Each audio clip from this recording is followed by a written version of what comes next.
Coming up on this episode of Coordinated. No hardcore detective work. Thankfully, I've done a lot of legwork already. And Derek, I know you said it's a sprint to the finish, but, well, I'm ready to push that submit button and put it on cruise control for a couple months. Greetings, AP coordinators. Welcome to Season 4 of Coordinated. And welcome to a new school year. Season 4 of Coordinated will help ensure it begins on a high note for AP coordinators. I'll provide step-by-step guidance, navigating from initial planning at the start of the school year through setup of AP registration and ordering, student enrollment in class sections, all the way through the final ordering deadline in mid-November. Those are just some of the highlights. We have a lot to cover. And I, along with other AP coordinators, all share some of our favorite tips and tricks that have helped us more efficiently manage our AP programs. Derek Cometa here, former AP coordinator, now Director AP Coordinator Experience for the AP program. And I'm Rachel McBride, AP coordinator and school counselor at Mayfield High School. Welcome to the podcast for AP coordinators. Welcome to Coordinated. Hello, AP coordinators. My name is Claire Lorenz, and I'm on the AP instruction team at the College Board. Over the past several years, we've had the chance to work with amazing AP teachers and higher education faculty members to create resources that support instruction and learning in all AP courses. AP teachers have access to these resources through AP Classroom. Thanks to feedback from teachers and students, we've made it easier than ever for AP teachers to use AP Classroom in the 2021-2022 school year. Each course is now organized into clear categories. Course resources are aligned to course content and skills and include AP daily videos, topic questions, and progress checks. The question bank allows teachers to build custom assessments for their students. My Assignments stores all assignments in one place, so they can be easily accessed for planning and review. And My Reports can help teachers identify areas where students demonstrate strength and areas where they might need a little more support. Please help us support AP students by encouraging AP teachers at your school to check out all AP Classroom has to offer.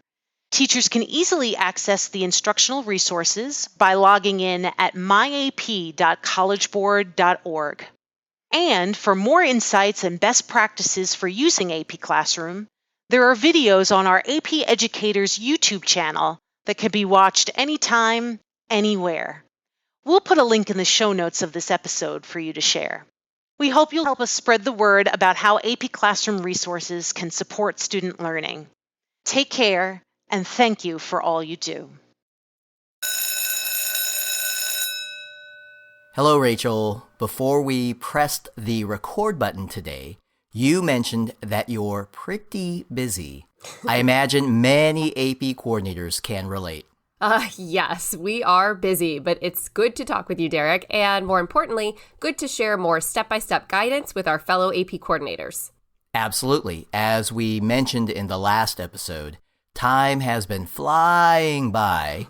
Seems like just yesterday, you and I were just getting started with Season 4 of our Coordinated podcast. We started with initial planning. That was back in episode 68.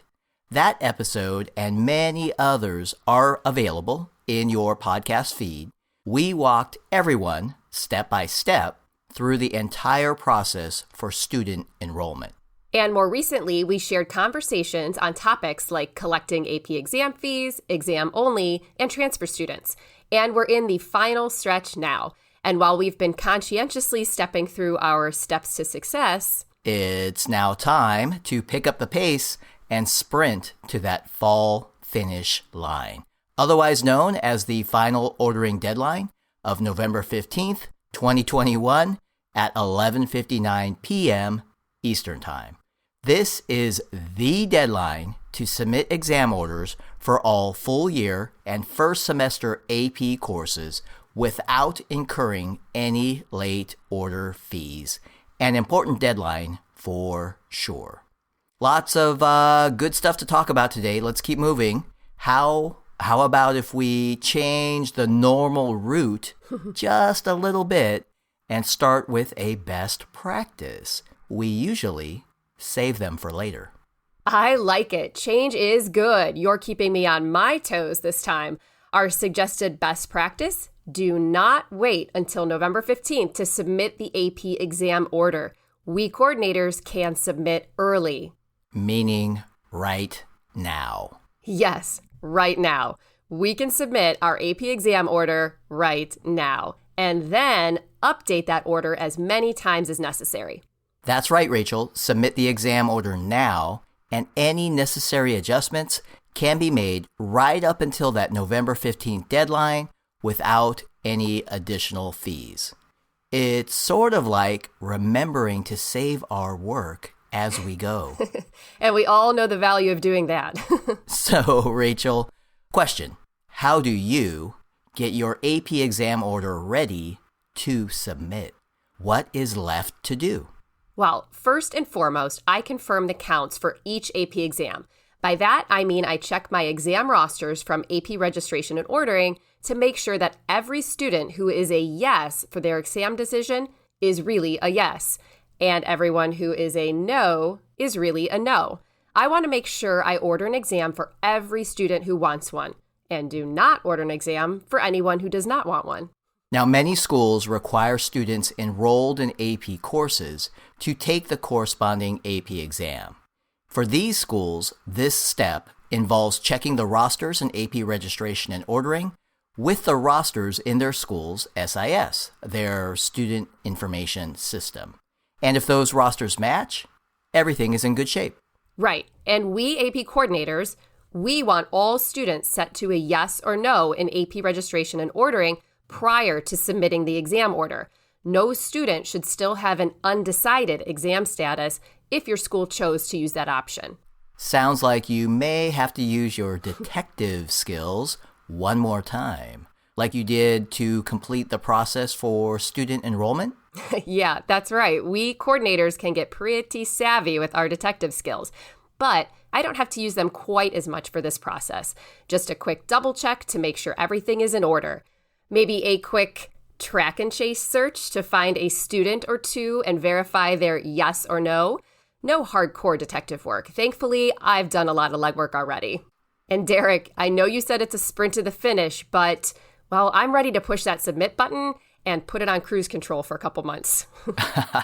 Great plan. Submitting the exam order early can surely add a sense of calm when November 15th rolls around. And Rachel, whether you are sprinting or on cruise control, I suspect you will have the PDF of the AP Coordinator's Manual Part 1 in the passenger seat. Passenger seat, sidecar, downloaded on every device, my laptop, my tablet, yes, even my cell phone. Never know when I'm going to have an extra moment to catch up with my best friend.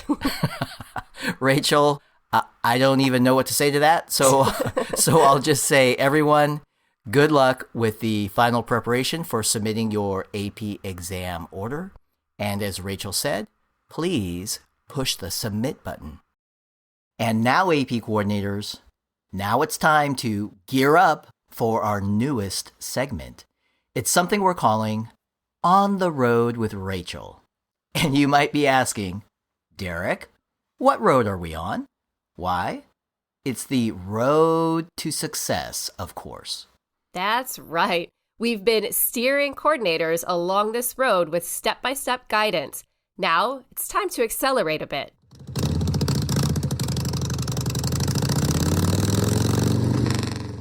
And share some tips and best practices from experienced AP coordinators.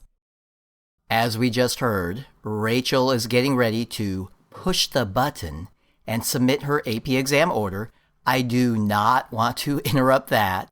So instead, I'm going to make a quick call to another AP coordinator friend of mine. One moment. Tracy Devers, Director of Teaching and Learning, Edgerton School District. How can I help you? Hey, Tracy, it's Derek. Hey, Derek. Tracy, so not to be picky, but this is the coordinated podcast, and I noticed you did not say AP coordinator when you answered the phone. You are right, Derek. Let me try that again.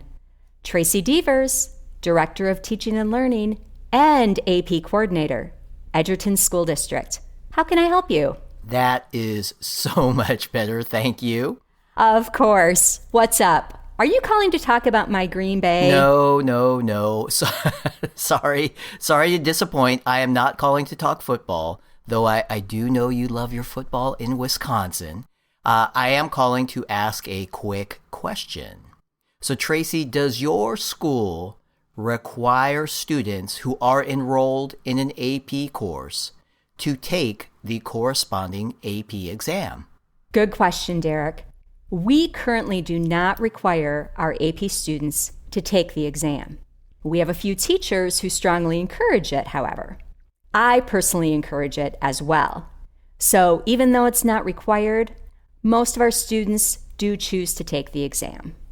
Okay, so let's dig a little deeper into that. You said you personally encourage it. I'm hoping that means you have a best practice to share regarding those students whose exam status in AP registration and ordering is set to no. I do. So before I submit my exam order, I send a list of all students who have an exam status set to no to my AP teachers. The teachers then review that list, and when appropriate, they'll have a little one-on-one chat with a student about the AP exam and the value of taking it. Some students can use a little extra encouragement and support early in the school year. I've found that confidence can take a little time to build, especially with our younger students who may be taking an AP course for the first time. And do some of those students end up changing their mind after that conversation with their AP teacher? They do. I personally believe taking the AP exam in May is the best way to complete the full AP experience. And most often, these students do just fine on the exam and often earn college credit. That is a great story and a very helpful tip. Thank you so much for sharing. So, Derek, are we ready to talk football now? Tracy, this is an AP coordinator podcast, not sports talk radio. Now, that said, that was a championship level conversation. Thank you so much.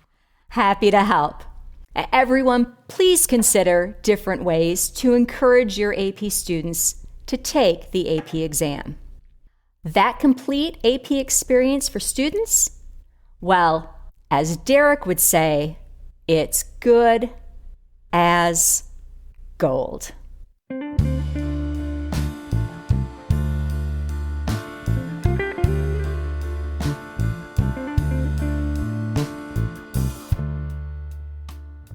Season 4 of Coordinated is co-authored and co-hosted by Derek Cometa and Rachel McBride.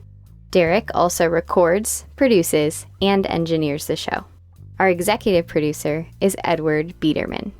Our podcast logo is courtesy of the amazingly talented Amy O. Amy is enjoying her senior year at Savannah Arts Academy. We thank Jackie Ray for our theme song, Good as Gold. Jackie is a former AP Music Theory student at Oakton High School. Additional vocal support by Carly Suge, AP Coordinator at Costa Mesa High School in Southern California. And a special thanks to all my colleagues in the AP program for supporting the show and spending time with us. And AP coordinators, we cannot say it enough. Thank you. We appreciate you, and for all your support of AP students, you are truly good as gold.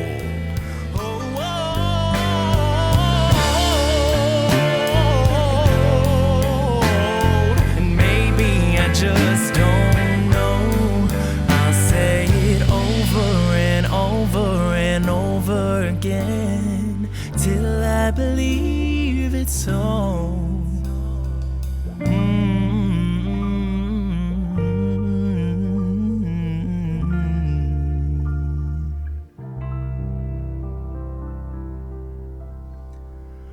I'm good as gold.